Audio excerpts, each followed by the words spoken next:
de seguridad, al pentesting y actualmente me encuentro terminando estudios para poder hacer consultorías de pentesting y de SOC en empresas más grandes.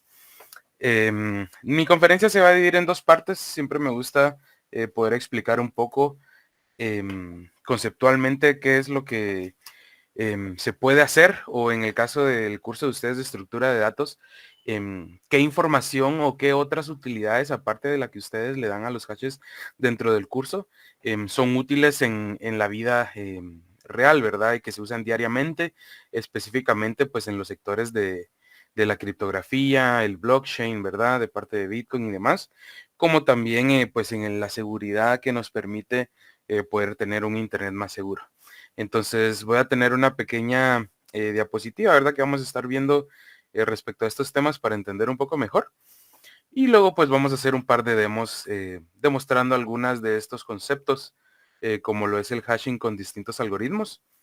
Y también una pequeña demostración de algún blockchain, ¿verdad? De cómo funciona, por ejemplo, el blockchain de Bitcoin y qué es el minado de Bitcoin y cómo esto recompensa a las personas con dinero de verdad.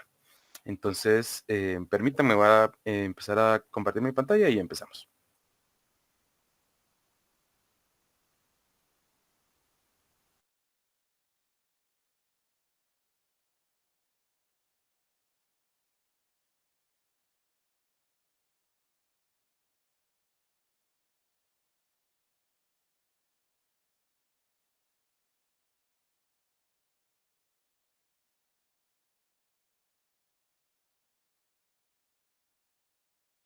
Listo, creo que ahí se logra ver, ¿verdad? Sí, ahí se ve. Sí, ok. Entonces, pues el tema de la conferencia de hoy es la criptografía y hashing, usos prácticos y ciberseguridad, ¿verdad? Primero vamos a empezar definiendo un poco mejor estas definiciones para entender más o menos qué es lo que refieren y pues, qué nos sirven en el mundo de la seguridad, ¿verdad? La criptografía especialmente creo que tiene muchas definiciones, pero una definición que a mí me gusta mucho es la que está en pantalla, que es que el ámbito de la criptología que se ocupa de las técnicas de cifrado o codificado. Este cifrado o codificado, ¿verdad? Pues destinado a alterar las representaciones lingüísticas, por ejemplo, como nosotros lo manejamos en el idioma español, idioma inglés, etcétera. Modificar esta representación lingüística de un mensaje en específico con el fin de que éste sea incomprensible, que no pueda ser adivinado, que no pueda ser entendido por receptores no autorizados, personas que estén husmeando, por ejemplo, la comunicación en un canal, ¿verdad? Entonces, para esto sirve la criptografía, para poder generar una representación distinta de un mensaje, de tal manera que solo quienes conocen los detalles exactos de cómo se encripta y decripta un mensaje, puedan saber el contenido de este mensaje. Esto es del lado de la criptografía, más que todo hablando del encriptado. Por otro lado, tenemos el hashing. Em, Creo que este sí es un concepto un poquito más simple de explicar, porque no tiene tantas variaciones. Por el que tenemos en pantalla, ¿verdad? Convierte uno o varios elementos de entrada o una función en otro elemento. Dicho de otra manera, es como un método criptográfico que transforma datos, caracteres de cualquier longitud, ¿verdad? En un valor, se podría decir que aleatorio, de momento vamos a decir que es aleatorio, que tiene una longitud fija y se le llama también hash compacto. Esto ofrece seguridad en el hecho que el cifrado y el valor hash que obtenemos de un dato de entrada no puede ser regresado al valor original. Entonces, si nosotros conocemos el valor original, es muy fácil calcular em, el hash, pero teniendo el hash es teóricamente imposible, a excepción de prueba y error, ¿verdad? Es imposible conocer cuál era pues el mensaje original. Algo importante de notar aquí, por esto mismo que estaba comentando, es que el encriptado no es lo mismo que el hashing, por la principal diferencia que el hashing es una operación de una sola dirección. lo que les comentaba, como vamos a ver aquí en pantalla, que es muy fácil convertir una entrada, por ejemplo, palabras, las claves, las contraseñas de sus cuentas, por ejemplo, son los valores de entrada. Pasan por una función hash, ¿verdad? Hay distintos algoritmos de hashing. Está MD5, SHA-256, SHA-512, DCS. Hay muchos algoritmos, los cuales pues su función es tomar, hacer operaciones matemáticas sobre los valores hexagesimales o ASCII que representan estas contraseñas y convertirlas en un hash con un largo o un formato específico. Y esa es la principal diferencia con el encriptado. El encriptado sí puede ser devuelto, ¿verdad? Hay dos tipos de encriptado principal. Tenemos uno que se llama el encriptado simétrico, donde podemos compararlo como la llave de una puerta, porque con la misma llave que procedemos a hacer candado, ¿verdad? A echar llave sobre una puerta, con esta misma podemos desbloquearlo. Entonces esto es útil, por ejemplo, literalmente ese sería el ejemplo más común, ¿verdad? Que dos personas con la copia de la misma llave puedan abrir y cerrar los mensajes de manera eficiente.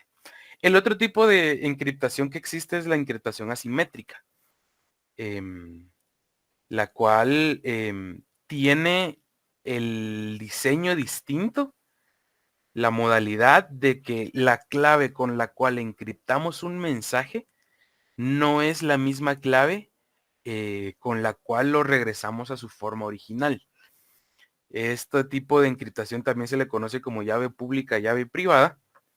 em, y en el ámbito de la seguridad, por ejemplo, cuando ustedes vayan a ver lo que es blockchain y Bitcoin, por ejemplo, ¿verdad? Parte de que una persona quiera realizar una transacción dentro del Bitcoin, dentro de un blockchain, recordemos que el blockchain tiene la característica de que no está centralizado. Entonces no hay una entidad que regule y se asegure de verificar que la persona que está diciendo ser sea esa persona, sino que todos dentro de la cadena del blockchain tienen que ser capaces de verificar la entidad de esta persona. Entonces, ¿cómo se logra esto? Em, Algo interesante que pasa con las llaves públicas y privadas es el hecho de que podemos encriptar el mensaje con cualquiera de las dos llaves y la otra llave es quien desencripta el mensaje.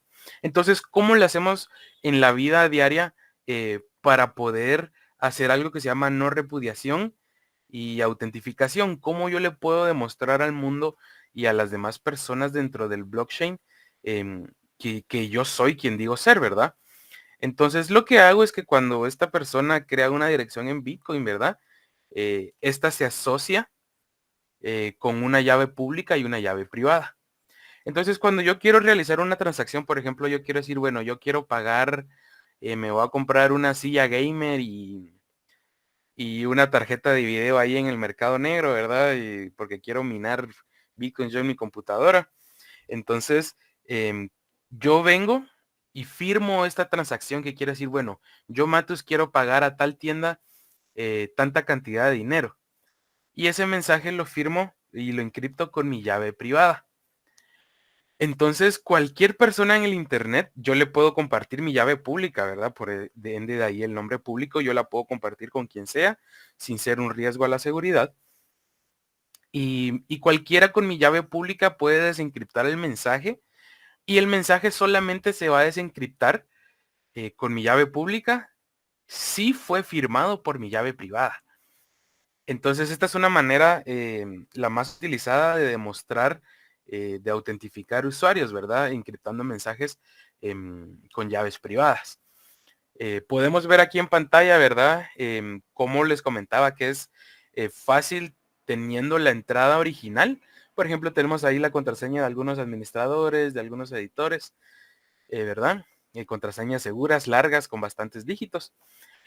Cómo estas pasan a tener un formato fijo a la hora de ser de que se les convierta el hash, pero que es imposible pasarlo de regreso a la contraseña original. Entonces, esto es muy útil y de hecho es uno de los estándares por ley del almacenamiento de contraseñas en sitios web públicos. Por el hecho de que si en algún momento se da que una compañía em, sea se le haga algún hacking, algún fallo de seguridad, se filtre información, sufran de algún ataque, eh, esta contraseña no la encuentren de texto plano, porque se sorprenderían el porcentaje de personas que reutilizan la contraseña en absolutamente todos los sitios web, ¿verdad? Entonces, imagínense si ustedes se registran en alguna página súper simple, querían jugar algún juego en línea, algo así, y, y esta página es comprometida, prácticamente tendrían acceso a las contraseñas de todos los demás sitios web, ¿verdad? O hay quienes, por ejemplo, yo antes de entrar en el mundo de la ciberseguridad, lo que hacía era que tenía la misma contraseña base y solamente le agregaba pequeñas variaciones al final, ¿verdad? Esto pues también es un poco seguro por el hecho de que entonces se elimina la seguridad de toda la contraseña base y prácticamente mi contraseña sería solo la variación, ¿verdad? El 1, 2, 3. Porque los atacantes, los hackers, podrían tener ya la contraseña base y solo probar con mis pequeñas variaciones, ¿verdad? Algo que podemos notar en estos hashes, específicamente acá, podemos ver que tiene encerrado entre dólares una P. Esto normalmente es para identificar, no siempre siguen este formato, por ejemplo, RSA o AES, por ejemplo, no sigue este formato, MD5 tampoco, em, pero algoritmos como lo son SHA-256, algunas variaciones del Linux de este algoritmo siguen este formato, ¿verdad? El más establecido, que quizás no es el más utilizado en la industria porque es relativamente nuevo, es Bcrypt, pero también está siendo ya empezado a utilizar en más empresas por mostrar más seguridad ante otros algoritmos de hashado. Por el hecho de que es un algoritmo muy lento, está diseñado específicamente para ser lento. Y ustedes dirán, bueno, ¿de qué sirve que tengamos un algoritmo lento, verdad? Si lo vemos relativamente, una persona que simplemente está intentando iniciar sesión en su cuenta, eh, pues solamente tiene que probar una vez, ¿verdad? El servidor solamente va a tener que correr ese algoritmo lento una vez. Y puede que se tarde, en vez de tardarse medio segundo, se tarde, por ejemplo, unos 4 segundos, ¿verdad? En cargar, algo por el estilo. Pero no suele ser tan molesto versus todos los beneficios que esto trae. Porque, por ejemplo, un atacante que no sabe tu contraseña y que, por ejemplo, que solo filtró el hash de algún servidor, ¿verdad? Hackearon alguna página. Entonces, él va a tener que probar con muchas combinaciones de contraseñas em, para encontrar la primera. Y entonces, como este algoritmo es muy lento, en la cantidad de tiempo necesaria para que esta persona encuentre mi contraseña original va a crecer exponencialmente, ¿verdad? Entonces, de hecho, más adelante en el demo vamos a crear, em, vamos a tener un ejemplo de eso, ¿verdad? De cómo un atacante puede intentar adivinar una contraseña con algunas tipos de combinaciones, ¿verdad? Y algunos algoritmos y archivos públicamente en internet que facilitan mucho. Se sorprenderían lo fácil que es eso, ¿verdad? Entonces, aquí tenemos, por ejemplo, lo que le comentaba de la encriptación, ¿verdad? Tenemos, por ejemplo, el mensaje hello, que al ser encriptado deja de tener sentido absoluto para la persona humana y, y hasta ser desencriptado de regreso, podemos tener nuestro mensaje original. Entonces esto es muy útil en el internet, por ejemplo. Si yo le quiero enviar mi contraseña a un servidor, si hay alguien, por ejemplo, un hotel, antes se decía mucho, ¿verdad? Que los wifi públicos no son seguros, que hay mucho peligro de conectarse en ellos, ¿verdad?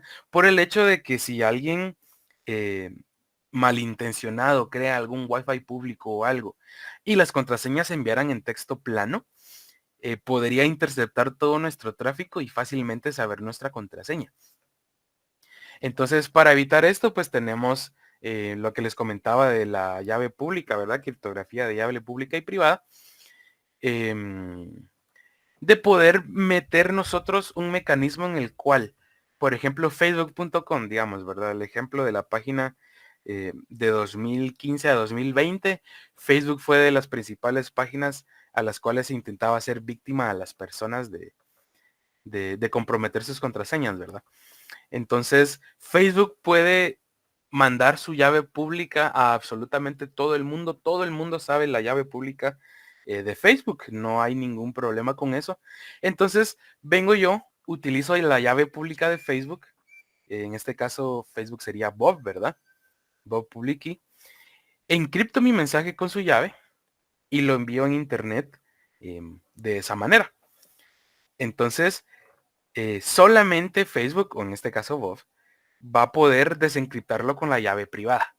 Entonces, este es un gran mecanismo de poder encriptar mensajes en internet sin riesgo a que personas intermedias em, nos escuchen, ¿verdad? Se complica, en la vida real se complica un poco más que esto, porque si hay algún atacante de por medio que esté escuchando, puede interceptar la llave pública que me está dando Facebook y poner la suya, ¿verdad? Y entonces eso se llama un ataque de hombre en medio, man in the middle.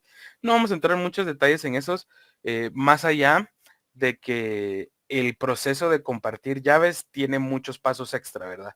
Para asegurarse que realmente es Facebook quien me está dando su llave y que realmente Facebook sepa que la llave con la que está el mensaje encriptado sea la mía personal, ¿verdad? Tenemos aquí un ejemplo entonces de la encriptación simétrica, ¿verdad? Un algoritmo muy famoso. ¿Sabes? El que les comentaba anteriormente, el de acá, es utilizado por muchos, pero el más famoso, el ejemplo que les puedo dar es RSA. Lo utilizan, no sé si más adelante van a empezar a trabajar con máquinas virtuales o creo que incluso cuando tengan que subir en la nube, ¿verdad? Se van a tener que conectar a través de SSH y el mecanismo que utiliza SSH para conectarse ya en la vida real a máquinas de producción y demás, ¿verdad? Es a través de llaves públicas y privadas de SSH, ¿verdad? Están RSA utiliza, primariamente utiliza algoritmos de números primarios, ¿verdad? Si a alguien le da curiosidad todo esto del detrás matemático del porqué de todo esto, em, es eso, utilizan números primarios muy grandes que es difíciles de adivinar para darle la seguridad a las contraseñas. Otro algoritmo que está teniendo bastante fama últimamente y de hecho se está convirtiendo en un estándar es algo llamado cálculo de curvas elípticas, que también, ¿verdad? Es un cálculo que adivinar es bastante complicado, pero una vez teniendo los datos de entrada, el algoritmo se hace bastante simple. Entonces es también muy utilizado en la industria ahora para cifrar cosas. Por ejemplo, los certificados de SSL, ¿verdad? Utilizan mucho esto. Por otro lado tenemos AES, que este sí es un algoritmo simétrico que de la misma manera de RCA tienen distintos, algo que se le llama cantidad de bits o variaciones de ese mismo algoritmo, que la cantidad de bits no es nada más que el largo que tiene la contraseña o el largo que tiene eh, los bloques del mensaje que va digiriendo uno por uno hasta obtener el texto pues final encriptado, ¿verdad? Tenemos ahí en pantalla unos de los más conocidos, como lo son AE128. El 192, sinceramente, casi no lo he visto, no lo vi, por lo menos en mi experiencia personal, no lo he visto en casi ningún lado. Quizás por la época en que se utilizó, ¿verdad? Y uno bastante conocido más recientemente es el AE256, ¿verdad? Que es pues estándar de seguridad. Algo que tiene los problemas, la encriptación asimétrica es que es algo lenta. Entonces, normalmente la encriptación asimétrica se usa solamente para intercambiar información. Por ejemplo, si yo me quiero conectar seguramente a algún servidor o algo, intercambiamos información de manera asimétrica y demás, solamente para llegar a un acuerdo de qué llave simétrica vamos a utilizar. Entonces, ya una vez hecho todo ese apretón de mano, se le llama, ¿verdad? El handshake, ya procedemos a encriptar todo con una llave simétrica, pues es más rápido y más eficiente para la red y el procesamiento, ¿verdad? Es menos pesado en el procesamiento. Em, un uso muy común, ahora sí hablando ya que hablamos un poquito de cómo funciona, en qué tipos de encriptación y hashing hay, vamos a hablar un poco de para qué nos sirve esto, qué realmente nos brinda esto en el mundo real. Y esto lo que hace son mecanismos para asegurar que las aplicaciones que estamos ejecutando, por ejemplo, ¿cómo saben que Google Chrome no trae virus? ¿Cómo saben que Discord no trae virus? ¿Cómo saben que la página de la universidad no tiene virus? Eso no sabemos, ¿verdad?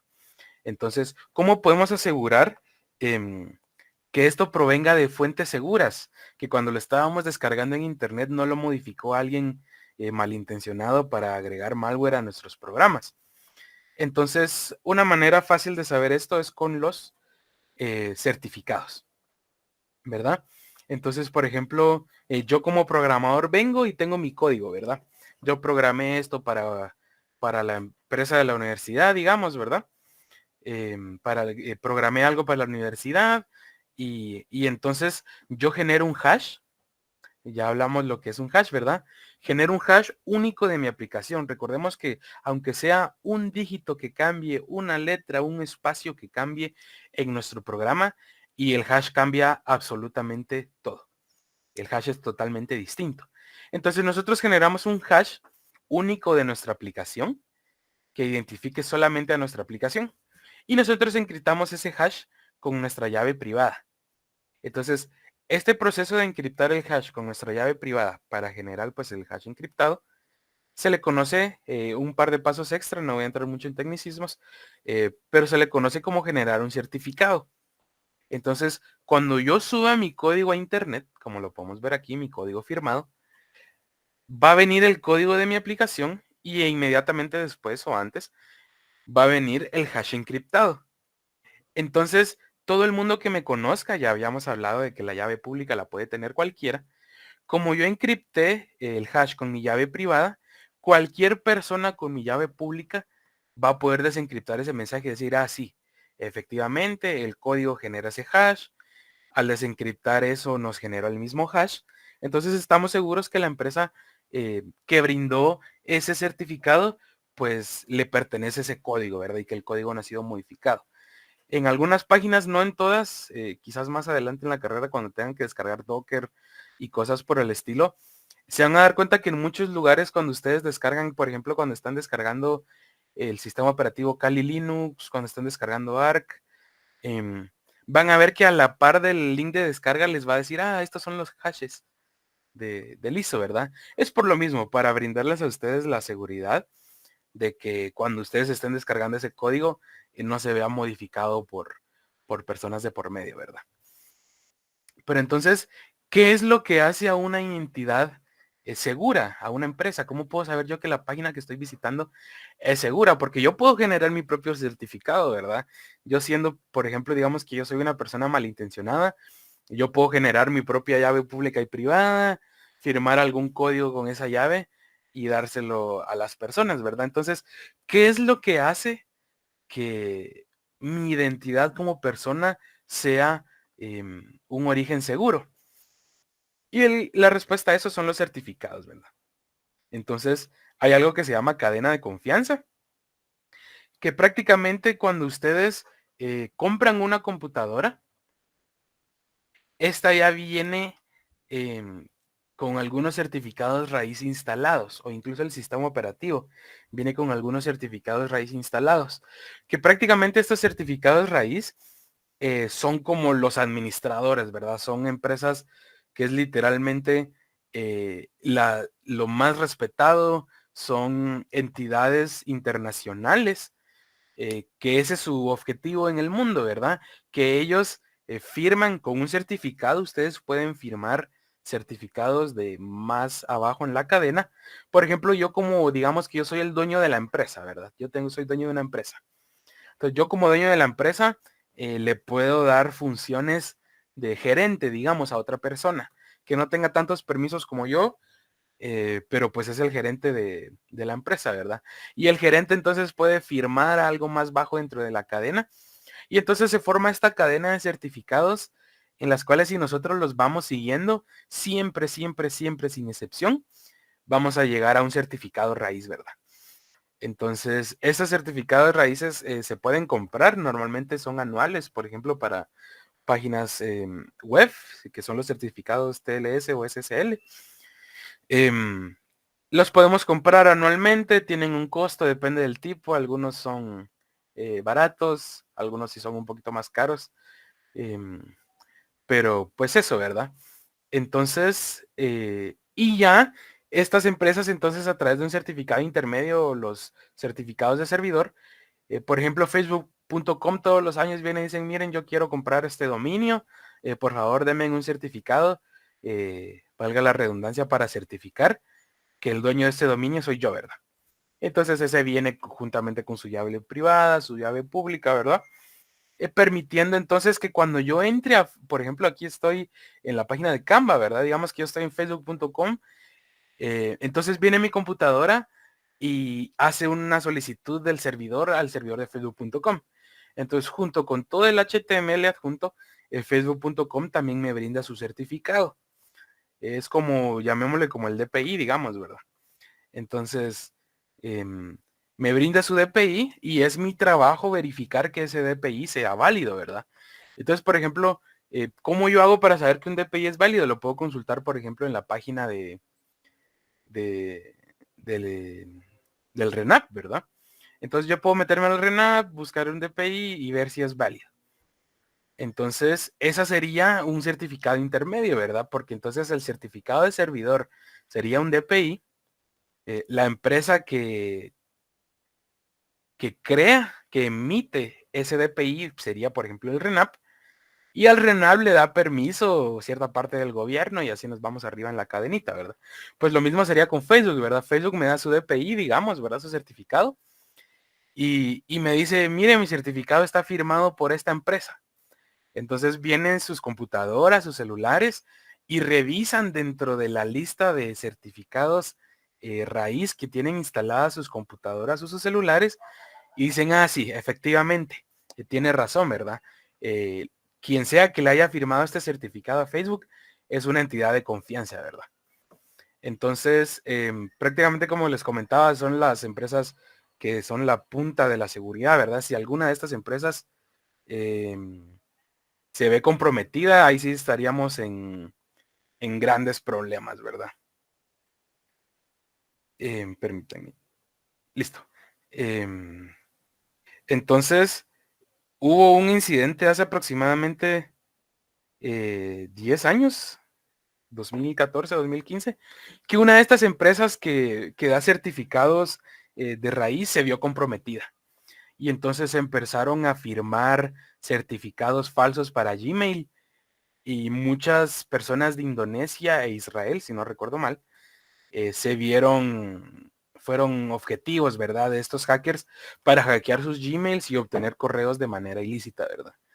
Entonces esta empresa fue intervenida por el gobierno, se le quitó toda su credibilidad y pues fue excluida de volver a participar o de volver a registrarse como una entidad de certificados raíz, ¿verdad?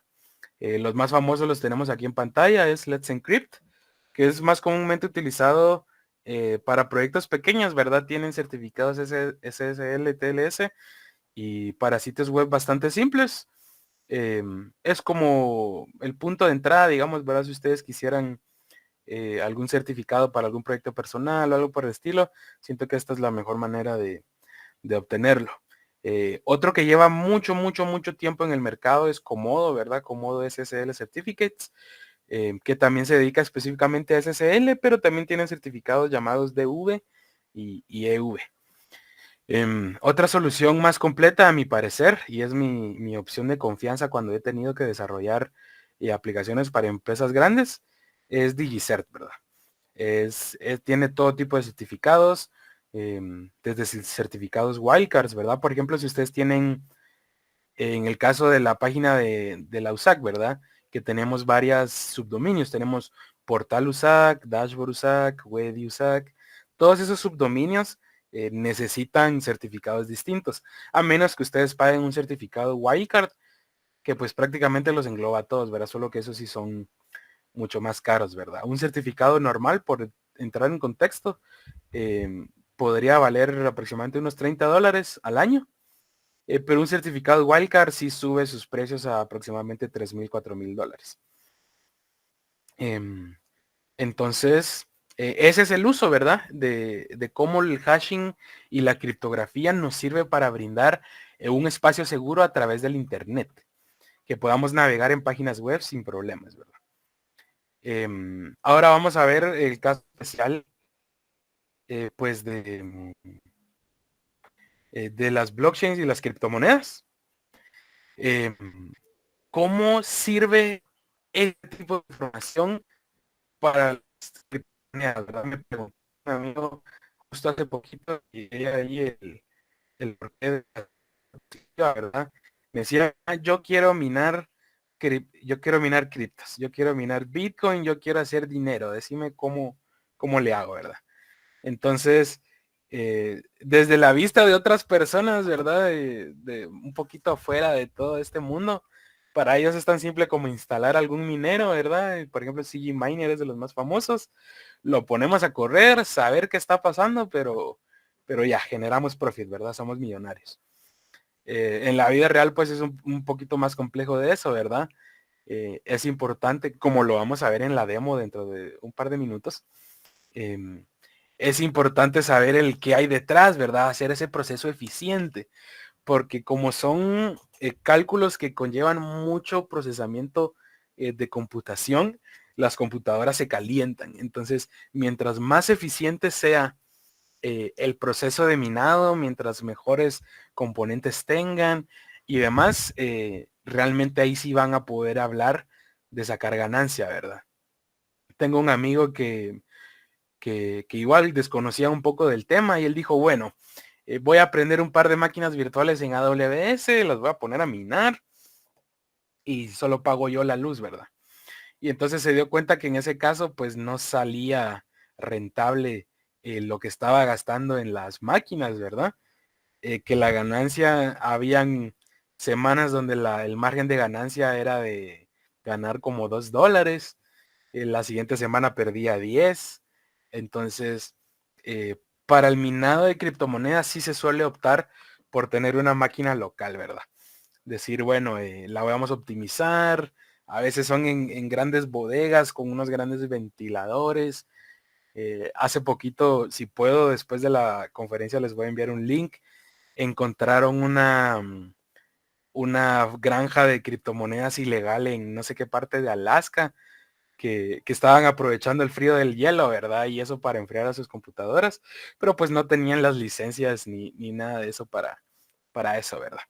Entonces vamos a hablar aquí un poquito de cómo funciona pues un blockchain, ¿verdad? Es algo que ustedes van a ver dentro del curso y que es importante entender por qué es que el blockchain es descentralizado, se le llama, ¿verdad? ¿Qué es lo que hace que todos podamos contribuir a que el blockchain funcione? Y cómo las transacciones pues funcionan aquí, ¿verdad? Algo muy importante que voy a decir, quizás no en este momento, quizás cuando veamos la demo, algo muy importante que cabe recalcar aquí es que el proceso que voy a explicar en la siguiente diapositiva, normalmente, por ejemplo, aquí en pantalla les tengo 4 transacciones. Estas transacciones, cuando nosotros estamos haciendo el proceso de minarlas, digamos, ¿verdad? Se suelen agrupar en bloques. Por ejemplo, los últimos 10 minutos. O por ejemplo, 50, las últimas 50 transacciones. Esas cosas por el estilo. Depende de la cadena, ¿verdad? Depende del blockchain. En Bitcoin, por ejemplo, específicamente, por mucho tiempo se definió como los últimos 10 minutos de transacciones. Se agrupan todas esas transacciones en un gran texto, como lo podemos ver aquí. Y entonces ya lo minamos. En este ejemplo específico, pues vamos a hacer transacción por transacción para que entiendan un poquito mejor. Para no que no haya tanto texto, ¿verdad? Ahí sí que mucho texto. Entonces, vamos a hacer que cada bloque cuenta pues de una sola transacción. Entonces, por ejemplo, tenemos aquí, ¿verdad? Digamos que la empresa para la que yo trabajo, pues me paga mi sueldo mensual, ¿verdad? Aproximadamente $3,000. Y el nombre de mi puesto actual es de auditor de seguridad, ¿verdad? Entonces yo ya tengo mi sueldo de este mes. Entonces más adelante en el demo, creo que no se los había comentado, ¿verdad? Para quienes realmente están poniendo atención. Dentro del demo vamos a tener una pequeña actividad y pues la primera persona que tenga la respuesta correcta, pues le vamos a dar un mes para la página TryHackMe, que es donde pueden aprender muchísimo más de hashing, de criptografía, de blockchain, dentro de muchas otras cosas, ¿verdad? Si alguien de ustedes está interesado en la seguridad informática, esa página es el cielo, ¿verdad? Pero especialmente está pensado para ustedes, para que puedan estudiar criptografía, hashing y blockchain, ¿verdad? Que les va a servir mucho pues para su curso. Entonces digamos que yo me comuniqué con TryHackMe, pagué la suscripción para ustedes, ¿verdad? Por concepto de ganador de la exposición, ¿verdad? Luego pues vamos a ignorar un poco la tercera transacción, ¿verdad? Un ejemplo ahí que pasa mucho en la vida real. Y digamos que yo estoy declarando mis impuestos a la SAT, ¿verdad? Y digo que solo voy a pagar $5, ¿verdad? $2, $1 de mis impuestos, ¿verdad? Por concepto de los ingresos de 2023, digamos, ¿verdad? Entonces, ¿cómo se ve esto dentro de la cadena de blockchain? ¿Qué es lo que hace que necesitemos tener computadoras así buenísimas y que sean bien rápidas? Hay servidores que tienen hasta 4 GPUs conectadas. ¿Por qué necesitamos esto? Porque el motivo de recompensar a las personas em, para mantener Bitcoin corriendo y para verificar transacciones, aparte de pues las llaves privadas, es hacer que el hash de ese bloque empiece con cierta cantidad de ceros. Solo permítanme.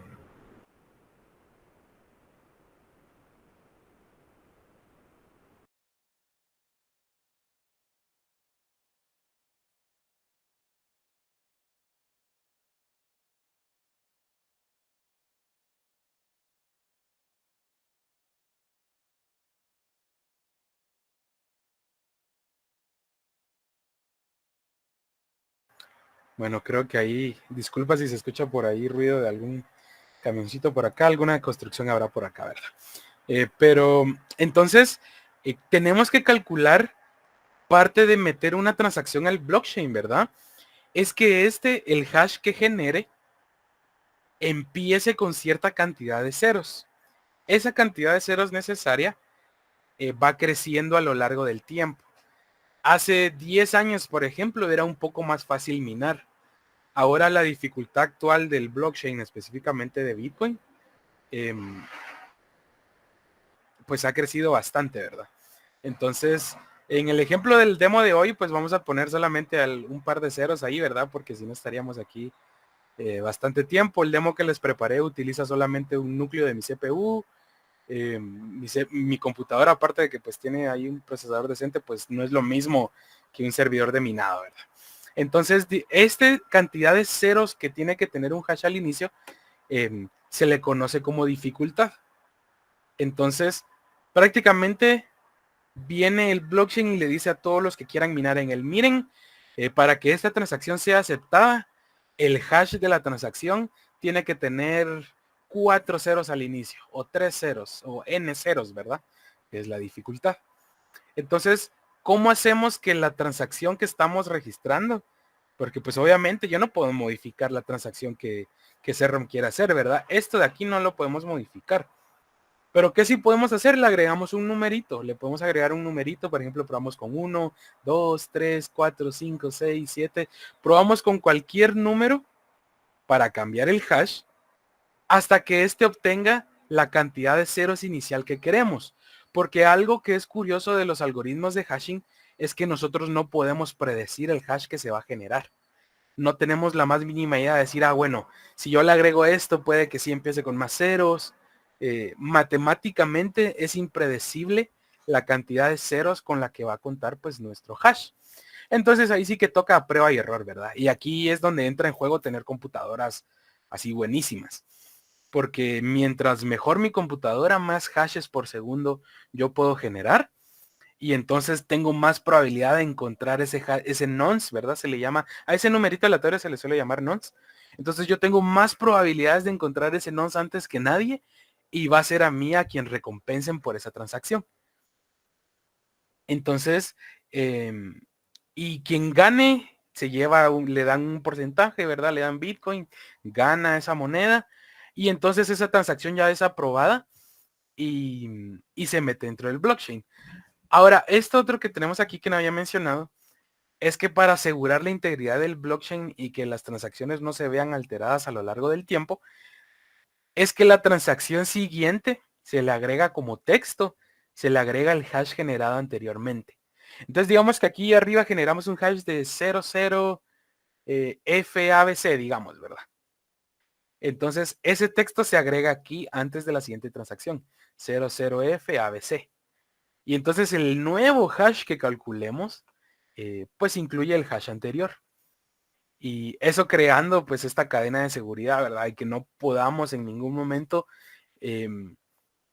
alterar transacciones anteriores porque entonces habría que volver a calcular toda la cadena de transacciones y eso es algo pues teóricamente imposible, ¿verdad? A menos que tengan una computadora alienígena de la cual desconocemos, ¿verdad?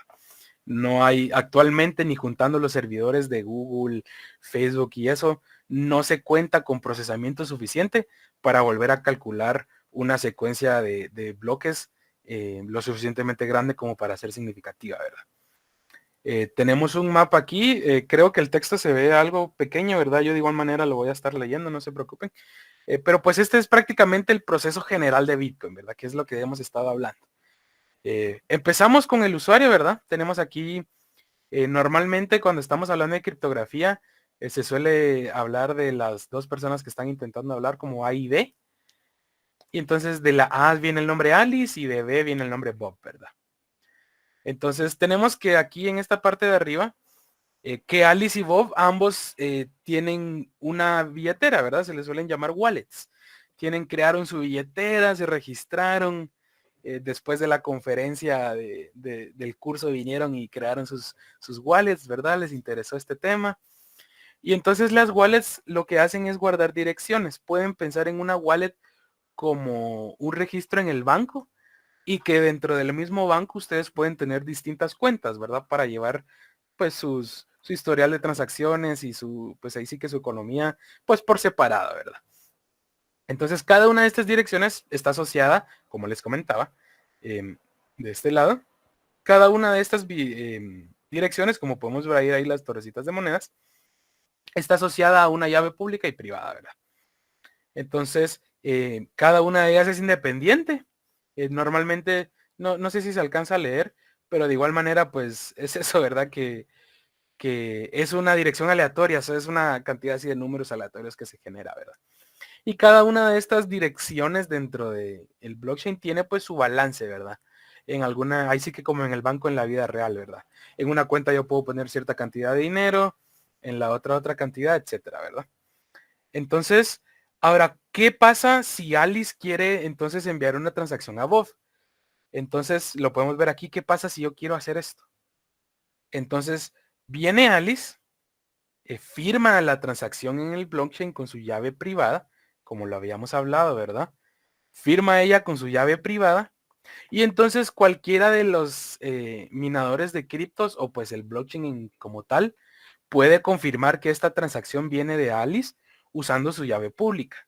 Si al usar su llave pública se desencripta, significa que sí, efectivamente se selló con su llave privada, ¿verdad? Como lo habíamos hablado. Entonces, una vez se verifica que esa transacción viene de ella, entonces ya vienen el minado, ¿verdad? Entonces, por ejemplo, aquí tenemos a Gary y Gart que están batallando entre ellos, ¿verdad? Quien sea de ellos que encuentre ese hash primero, se va a llevar el premio, ¿verdad? Entonces lo que hacemos, como les comentaba aquí, normalmente se suelen utilizar los últimos 10 minutos de transacciones y se agrupan en un bloque para no tampoco, porque recordemos que a la actualidad calcular uno de estos nonce para una de estas transacciones es muy complicado, lleva muchísimo tiempo. Y por eso se suele, en vez de calcular en transacciones individuales, se suele hacer un gran bloque, ¿verdad? Se suele hacer un gran bloque de transacciones como lo tenemos aquí, un bloque de este tipo de transacciones, ¿verdad? Entonces, aquí podemos ver cómo el texto de una transacción se convierte en un hash. Este es otro ejemplo, ¿verdad? Con un dígito, ¿verdad? Con un solo dígito que cambie, el hash cambia totalmente. Entonces, Se suele hacer esto a intentar, ¿verdad? Intentamos con un nonce nuevo. Aquí tenemos los que les decía, mire, se ve ejemplificado que tenemos un bloque de transacciones que cuenta con un hash y ese hash va a ser incluido en la siguiente bloque, ¿verdad? Cuando nosotros queramos calcular ese hash. Y luego aquí también en el siguiente bloque, siguiente bloque y siguiente bloque. Y entonces aquí explica un poco de cómo lo que queremos es que empiece con cierta cantidad de ceros, ¿verdad? Que se le conoce como dificultad. Ahorita dentro del demo vamos a buscar cuál es la dificultad actual por si tienen duda, ¿verdad? Yo sinceramente la desconozco, pero pues la vamos a poder encontrar, ¿verdad? Y entonces aquí ejemplifica que esto pues es buscar una aguja en un pajar, ¿verdad? Únicamente uno de las millones, billones, trillones de combinaciones posibles va a generar lo que nosotros queremos, ¿verdad? Entonces una vez se encuentre este nonce, se premia a la persona que encuentra ese nonce con cierta parte de Bitcoin dentro de la cadena y la transacción pues es verificada, ¿verdad? Se verifica, se agrega ese nonce al texto de la transacción y es guardado dentro del blockchain. Se guarda también el último hash generado porque este va a servir pues para el siguiente ciclo, ¿verdad? Cuando tengamos que pues verificar el siguiente bloque. Entonces, de momento por la presentación es todo. Vamos a empezar entonces con el demo. Aproximadamente unos 15-20 minutos máximo, ¿verdad? Que les quería mostrar un poco de en tiempo real cómo se ven estos algoritmos funcionando. Y pues el más interesante es pues el blockchain, ¿verdad? Entonces, permítanme, les voy a presentar toda mi pantalla. Y entonces ya procedemos a hacer una prueba aquí con el demo.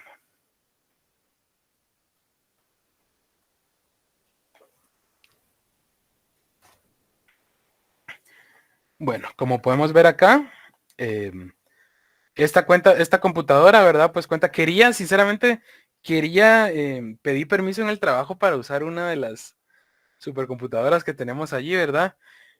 Pero me comentaron que sí tenía que preguntar con muchísima más anticipación para programar pues ese tiempo de cómputo, ¿verdad? Entonces, pues simplificé un poquito más el ejemplo de la blockchain y pues vamos a estar calculando esos hashes pues en mi computadora local, ¿verdad? En este caso yo cuento con una Ryzen 9 5900 y con una RTX 2080, ¿verdad? Em, aquí no es tan importante, la memoria RAM no juega un gran papel más allá de pues el CPU y la GPU, ¿verdad? Entonces el primero que vamos a estar utilizando, vamos a hacer el cálculo de algunos hashes, ¿verdad? Para que vean cómo estos hashes se van modificando totalmente a medida que nosotros lo hacemos. Aquí tengo algunos ejemplos de los algoritmos de encriptación más conocidos. En este caso tenemos por aquí, por ejemplo, AES, ¿verdad? El cual se le brinda el texto que queremos encriptar y una llave. Y lo mismo para desencriptarlo. RSA utiliza lo que habíamos visto, ¿verdad? Asimétrico. Yo le brindo una llave pública, le brindo una llave privada. Entonces, miren, para encriptarlo, yo le encripto con mi llave pública, pero para desencriptarlo lo hago pues con mi llave privada, ¿verdad? Puede ser también al revés, puede usarlas al revés sin ningún problema, pero pues en este caso vamos a optar por hacerlo así, ¿verdad? Y otro no tan conocido que de hecho ahora se considera no tan seguro, es otro conocido como Blowfish, pues lo vamos a ver también aquí cómo funciona, ¿verdad? Algo que cabe recalcar es que las passphrase de AES tienen que tener una longitud exacta, exacta en sentido de ser múltiplo hay unos de 8, otros múltiplos de 16, depende de pues la variación del algoritmo, ¿verdad? Entonces, en este caso, pues vamos a ver en algunas que lo vamos a estar haciendo con 32, otras con 126, vamos a estar viendo eso, ¿verdad? Entonces tenemos aquí el primer ejemplo de uso con AES. Entonces, en este caso, em, contamos con un mensaje, ¿verdad? Digamos lo que queremos encriptar, ¿verdad? En este caso puse, ¿verdad? Este es un mensaje ultra secreto para los generales de guerra, como se utilizaba en la Segunda Guerra Mundial, ¿verdad? Nuestras coordenadas son tal y tal y tal, ¿verdad? Aquí tenemos una contraseña sugerida por mi novia, ¿verdad? Que es el nombre de su mascota, ¿verdad? Y esta es la contraseña súper secreta, ¿verdad? Esto es lo que no tienen que compartir con nadie. Aquí en este caso solo la modifico para que tenga una longitud múltipla de 32, ¿verdad? En dado caso no la tenga, le agrega un par de caracteres extra pues al final para que sea múltiplo de 32. Porque vamos a estar usando AES con eso, ¿verdad? Con esa cantidad de bits. Entonces, si nosotros corremos esto, podemos ver aquí, miren, que esta es la frase que vamos a estar encriptando, ¿verdad? La contraseña final. En este caso, como es exactamente múltiplo de 32, pues no le agregó nada al final. Tenemos un vector de iniciación, se le llama, para darle un poquito más de randomización a esto. Y entonces miramos cómo este texto de esto es un mensaje ultra secreto de guerra, se convierte en esta cadena, ¿verdad? Yo les pregunto, si alguien leyera esta cadena, ¿tendrían la más mínima idea de qué es lo que está pasando? Pues no, ¿verdad? Entonces, y luego pues procedemos a desencriptarlo, ¿verdad? ¿Cómo lo traemos de regreso a texto plano? Pues lo hacemos esta vez con la misma passphrase, ¿verdad? Miramos que le pasamos la misma a ambos, porque este es un algoritmo simétrico. Entonces, con el mismo algoritmo, ¿verdad? Con exactamente la misma clave, pues obtenemos el mensaje de regreso. Este es el más simple, el más rápido. Y pues esa es, ¿verdad? Que es simétrico. Otro ejemplo que tenemos aquí es el RSA, el cual hace uso de llave pública y privada, ¿verdad? Este es asimétrico. Aquí solo por motivos visuales las separé. Incluso aquí tengo una función. La función que calcula estos hashes, ¿verdad? Podemos ver que está calculando una llave pública privada que llama a la librería cripto. Que vamos a estar utilizando RSA con un módulo de 2048, que es el estándar actual, es el más seguro actual para RSA, a excepción de usar PKS, pero ese es otro tema. Entonces las generé, ¿verdad? Las podemos ver aquí. En la vida real, la llave pública, como les digo, yo no tengo problemas con mostrarle esto, ¿verdad? Esto lo puede tener cualquiera. Obviamente para este ejemplo no voy a usar ninguna llave pública y privada importante, ¿verdad? Generé una aleatoria, pero en teoría esto, por ejemplo, esto no se los debería estar mostrando, ¿verdad? Porque esto es privado y se supone que solo yo lo tendría que tener.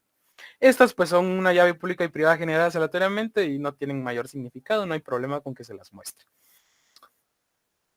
Pero entonces, en el caso de este, ¿verdad? Simétrico, este es un ejemplo con RSA, ¿verdad? Entonces en RSA estamos viendo que las estamos... no, les comenté esto. Tenemos nuestra llave pública y nuestra llave privada, ¿verdad? ¿Cuál es el mensaje ultra secreto que vamos a encriptar? En este caso es que los alias existen, ¿verdad? Mi tatarabuelo vio uno en el 87, ¿verdad? Para encriptarlo nosotros vamos a hacer uso de nuestra llave pública y para cuando lo queramos desencriptar, pues nuestra llave privada, ¿verdad? Entonces si nosotros ejecutamos este código, entonces ahora vemos un resultado un poquito distinto. Vemos que el texto encriptado es totalmente distinto, se los voy a pegar en... Ah, ya me recordé, lo generé aquí también para que lo podamos ver un poquito más fácil. Esto es lo que se genera, miren. Entonces, alguien que se encuentra con este texto obviamente no va a tener la más mínima idea de qué significa, ¿verdad? O sea, cómo pasamos de que los aliens existen a esto, pues es un misterio, ¿verdad? Misterio que se responde a través del algoritmo AES, ¿verdad? Y RSA, en este caso. Entonces, ¿cómo pasamos de regreso este texto a nuestro texto original? Pues en este caso, usando de la desencriptación con nuestra llave privada, ¿verdad? Si nosotros miramos entonces el de CipherText con RSA, vemos que se regresa sin problemas a la clave original. Entonces este es un ejemplo de un algoritmo asimétrico utilizado día a día. Ustedes sin darse cuenta, al estar conectados en este Meet, ustedes sin darse cuenta están haciendo uso de eso. Entonces aquí tenemos un ejemplo también con Blowfish. Tuve que modificarlo un poquito porque como les digo, este es un poquito más antiguo y un problema ahí de compatibilidad. Pero hace lo mismo prácticamente, ¿verdad? Entonces tenemos una llave secreta, ¿verdad? En este caso es que sí sale estructura de datos. Lo mismo, le vamos a dar un largo exacto a la cadena, en este caso de 16 caracteres, que 16 por 8 es la cantidad de bits que utiliza cada una de estos. Aquí tenemos el texto que vamos a encriptar, ¿verdad? Ahí el auxiliar si nos puede hacer favor de leer eso. A ver, puntos extras, cerrarse esto. Uy. Bueno, pues listo, compañero. Entonces, pues eso, ¿verdad? Este va a ser el mensaje, en este caso, pues vamos a encriptar, ¿verdad? Entonces, en este caso, pues vamos a llamar a la función encrypt, ¿verdad? Que nos va a devolver, pues, un texto encriptado. Esta representación es un poquito distinta, por eso vamos a ver ahorita vamos a ver, si quieren lo hacemos una vez. Miren que se imprime un poquito distinto, porque por ser una manera distinta, no siempre hay una manera fácil de representarla en texto, como lo es base 64 o algo así. Preferí mostrarles esto, ¿verdad? Porque algo muy interesante de este algoritmo es que genera la misma cantidad de caracteres del mensaje original. Vieron que el de los aliens nos genera una cadena enorme, ¿verdad? Pero este tiene lo curioso que la cantidad de caracteres que hay acá es la misma cantidad de caracteres que hay acá. Es algo muy, muy interesante.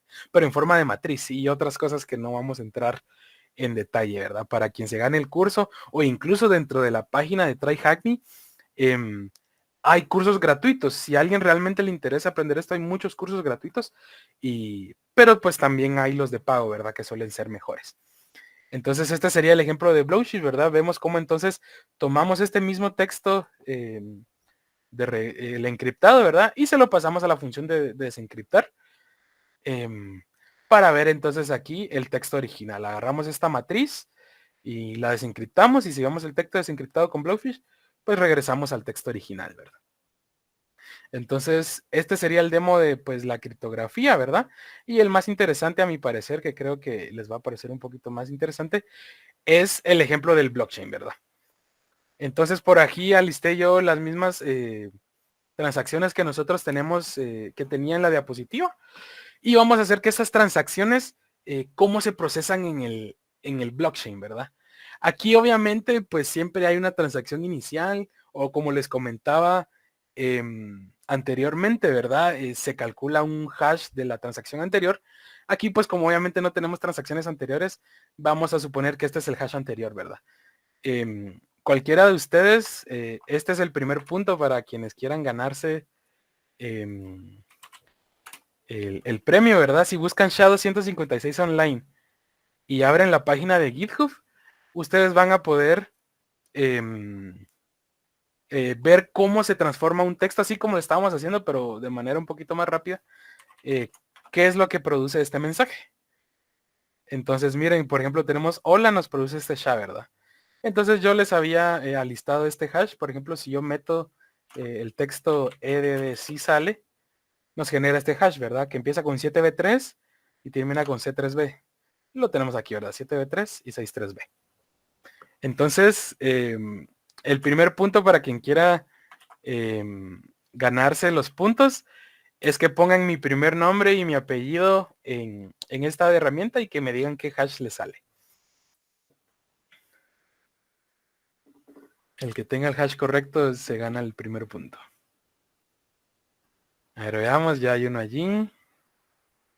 Esperemos un par más. Antes de poner, esta es la primera pista, ¿verdad? Brian es mi primer nombre. Y mi apellido empieza con M. Para quien lo leyó del Meet, Riyad no es mi apellido.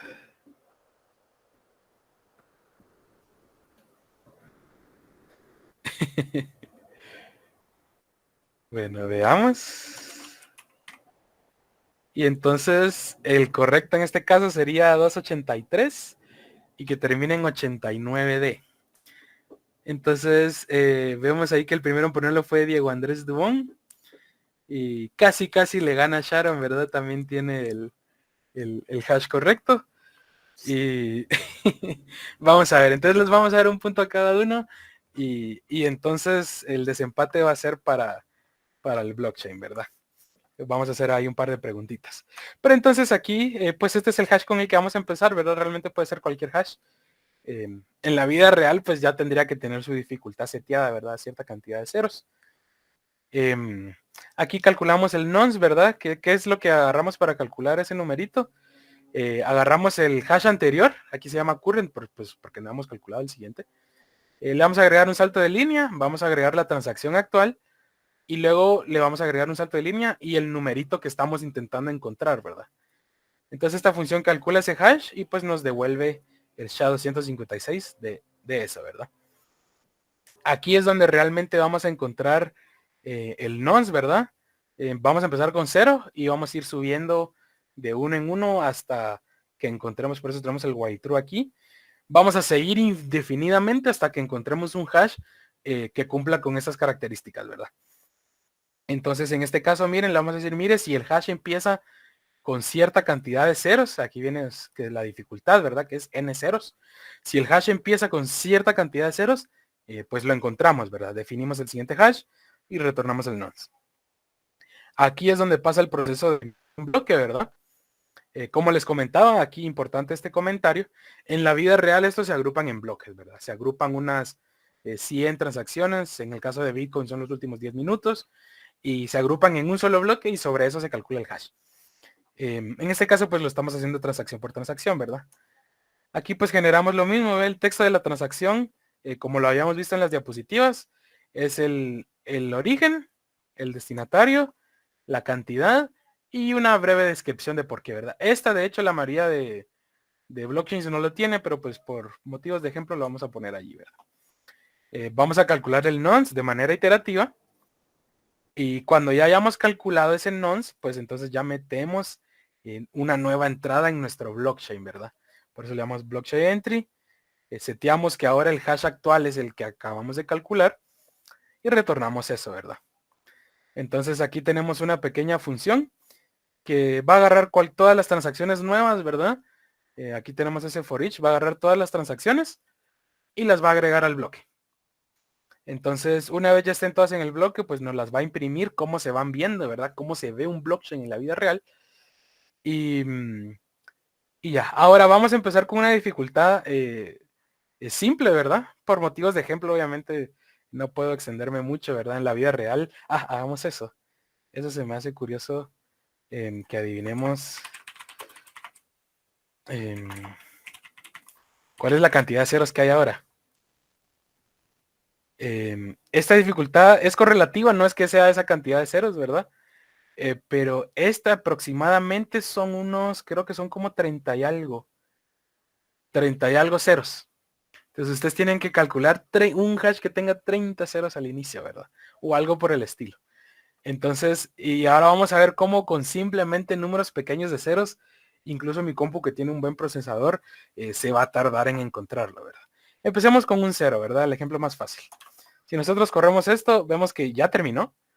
Se tardó solamente 3 milisegundos en calcular estas siguientes 3 transacciones. Veamos un poco cómo se van viendo. Entonces tenemos nuestra primera transacción, ¿verdad? Que tiene el hash inicial, ¿verdad? El que habíamos seteado nosotros arbitrariamente. En la vida real pues no es arbitrario. Y decimos que Serrom le paga a Matus 3000 por concepto de tal. ¿Y cuál fue el nonce que encontró? Encontró que el número 5, si nosotros le agregamos el número 5 al final, genera este hash. Y si se dan cuenta, este hash pues tiene un 0 al inicio, que es nuestra dificultad, ¿verdad? Tenemos aquí otro, ¿verdad? El siguiente, ¿verdad? Que ya agarra este mismo hash y se lo pone al bloque siguiente, como lo habíamos comentado, ¿verdad? Entonces aquí tenemos esta otra transacción y aquí encontró que el nonce que cumple con esas condiciones es 17. 17 nos genera pues esto. Y podemos verificarlo, ¿verdad? Por ejemplo, si nosotros agarramos esto y lo metemos acá, efectivamente, miren, nos da 0B3, 203F. Y pues lo podemos ver aquí, ¿verdad? 0B3, 203F. Entonces, efectivamente, agregar 17 aquí, pues cumple con esas condiciones, ¿verdad? Y así nos vamos con el resto del bloque, ¿verdad? Hasta pues la última transacción. Entonces, ahora tomemos aquí un par de apuntes, ¿verdad? Para una dificultad de 1, se tardó aproximadamente 3.396 milisegundos. Y les aseguro que mucho de este tiempo era simplemente imprimiendo el texto en consola. Se tardó hasta muchísimo menos. Subamos un poco la dificultad, pongámoslo en 2. Miren igual, 5.54. Y si vemos de manera rápida, pues la cantidad aquí de ceros, miren, aquí hay 2, aquí hay 2, 2 y 2, ¿verdad? Entonces podemos ver cómo sí calcula esa cantidad de ceros, ¿verdad? Subámosle un poquito para hacer más interesante el juego. Subámoslo a una dificultad de 4. ¿Qué tanto se va a tardar en calcular 4? Miremos ahí, significativamente creció. Sigue siendo irrelevante, ¿verdad? 100 milisegundos no es nada, pero a comparación relativa del anterior es muchísimo.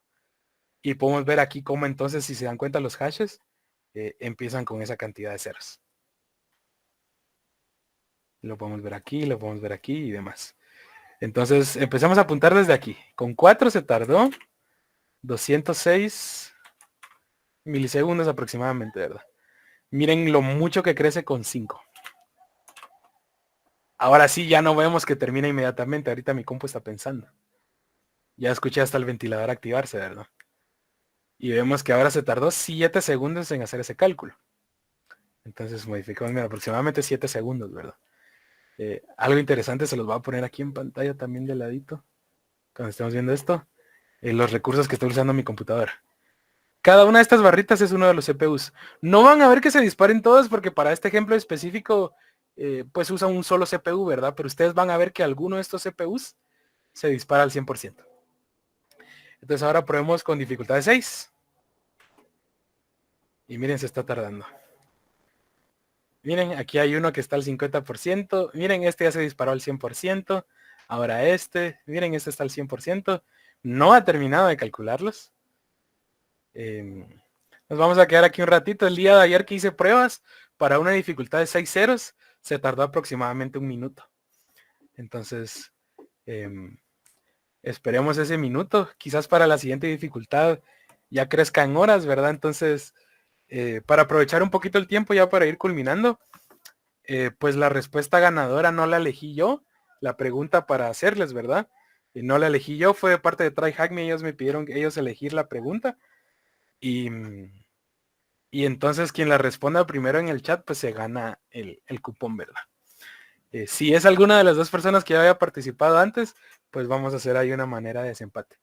Pero la pregunta es, díganme un nombre de un algoritmo de encriptación simétrico y uno de uno asimétrico. No importa el orden, pero uno simétrico y uno asimétrico.